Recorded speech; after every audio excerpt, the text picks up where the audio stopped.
Welcome back to Real Facts. You are now live with Shania Blanco. Welcome. All right, so I wanted to recap on Anaya Blanchard's case. Well, apparently there were two other people involved. Yeah, so there were two other people involved. There were like other men suspected to be involved with the Anaya's disappearance. Antoine Fisher and David Johnson, and evidence says that Antoine disposed evidence and provided transportation for Yazid. David Johnson Jr. was accused of lying to attempting to help Yazid leave the country, also charged with hindering persecution. So Antoine charges were dismissed. I'm not exactly sure why his charges were dismissed, but I guess, that they didn't have any evidence against him, but I'm pretty sure he had to have known something about that situation. So the Anaya's case was deeper than I thought, you guys. It was deeper than that. But this thing happened like over 5 years ago. I'm just glad that Anaya Blanchard had got justice because oh my God. All right, so let's move along. I have another story for you guys. It's a fatal attraction story. Psychotic obsession. Well, this story is about a woman and a man having an affair. Jennifer Reali involving herself with Brian and Diane Hood. Diane Hood is Brian's wife. All right, so obviously jealousy and passion provoked Jennifer to commit murder. Brian and Diane created a solid foundation after finishing school together. Diane had developed a sickness called lupus. While Diane was a stay-at-home mom battling her sickness, Brian worked hard to provide for his family. He later encountered a woman by the name of Jennifer Reali. Brian decided to have a dance with the devil. Jennifer was a college graduate married to a guy named Benjamin. She was also an intelligence officer. She was captain in the Army. Jennifer, at age 29, met Brian. He was 33 at the time at a health club, a gym. They became close and later it became an affair. 2 months later, their relationship became sexual. Jennifer was falling in love with Brian. They met frequently. Jennifer had plans on eliminating Brian's wife, Diane Hood. Diane joined a lupus group, the disease that attacks the tissue and the organs. After leaving the group one night, something strange had happened. Somebody dressed in a camouflage suit with a black ski mask snatched her purse and fired shots at her. They say the bullet hit her in the shoulder, also shot her in the chest while she was on the ground begging for mercy. Diane Hood was laying on the ground losing oxygen as someone was applying pressure on her.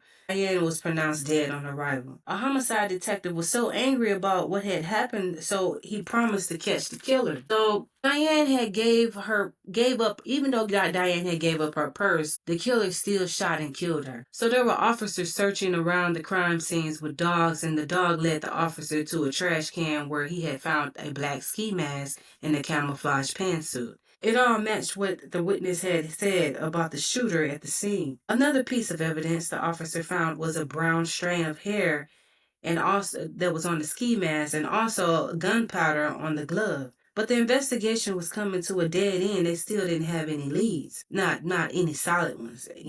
So the detective started knocking on Diane's friends' doors and asking questions. So the detective felt like someone wanted to make it seem like a robbery, but it was actually an intentional murder. The bullet found inside of Diane Hood came from a cowboy gun. The gun was an antique. It was worth thousands of dollars. The detective questioned Brian and found out that he attends a church and also works out at the gym. He also found out that Brian spends a lot of time with a woman named Jennifer Reali, who worked at a flower shop. The detective found out that Jennifer was married to an Army captain by the name of Benjamin. The shop owner told the detectives that he liked Benjamin because they both had collected antique guns, so they had something in common.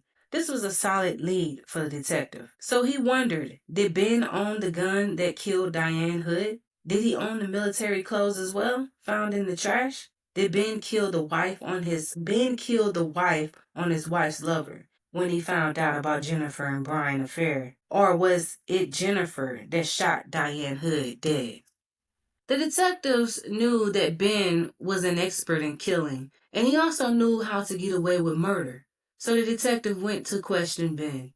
He found out Ben did own a lot of antique guns, but he didn't recover any fingerprints. Ben did admit that the clothing belonged to him and the gun matched one of the guns he had in his collections. The last time he saw the clothing last in his closet a couple of weeks back, and his from the murder, and his house. He had been staying at the post. He hasn't even been staying at home. Ben said his wife wanted him to allow her to hold the gun, and then he wanted her to. Then she wanted. I'm sorry, to shoot it, to learn how to shoot it or whatever. So he took her to the gun range. So now Ben is a witness, and Jennifer is now wanted for questioning. She is now a suspect. They later found out that one of Ben's guns was the one that killed Diane Hood. Jennifer was arrested for first-degree murder. Jennifer denied everything. She tried to say someone must have stole it. But why would somebody steal a gun to rob and kill someone and then bring it back? After a while of going back and forth, Jennifer finally confessed to the murder of Diane Hood. Jennifer said that she wasn't alone in the plot. Jennifer said that Brian persuaded her to kill Diane and that God would forgive her for it because he's a merciful God. She said that Brian said that she had lupus anyway. She was going to die anyway. For months, Brian thought it through. He had life insurance on Diane Hood. If she died, he would get $100,000. If she was murdered, he would double it to $200,000. It would be doubled to $200,000. So Brian had it set. The entire thing.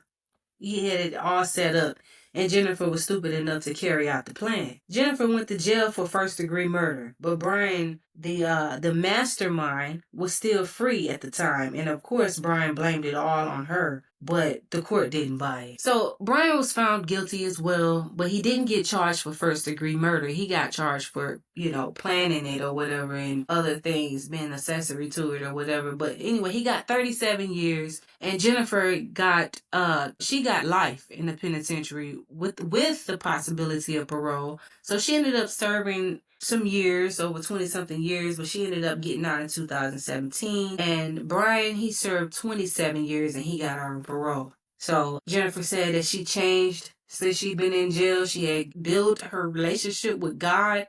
She had found Jesus Christ.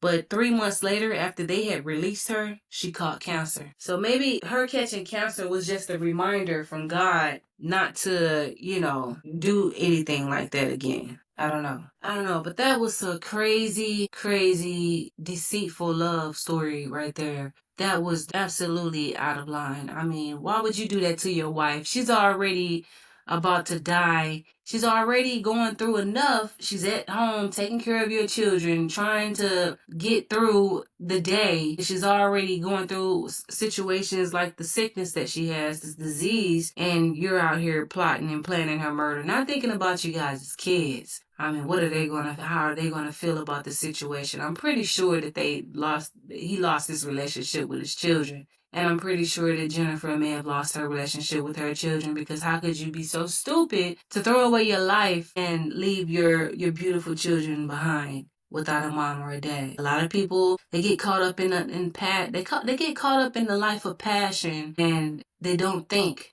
They get caught off in these emotions and let that take control of them instead of having control of themselves. You have to pray and be careful on what you allow to happen in your life. All right?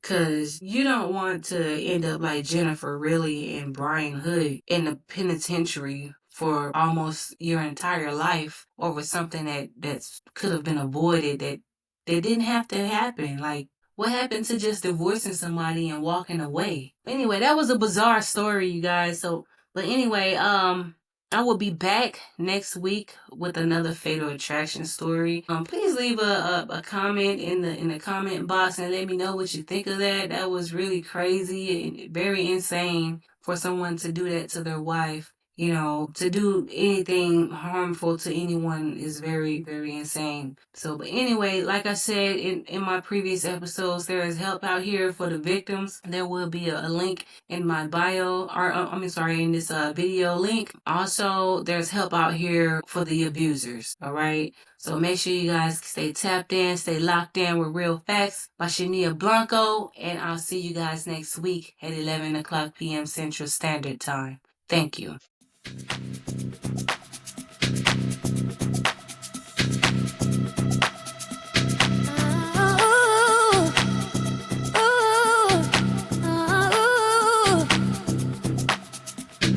I want you to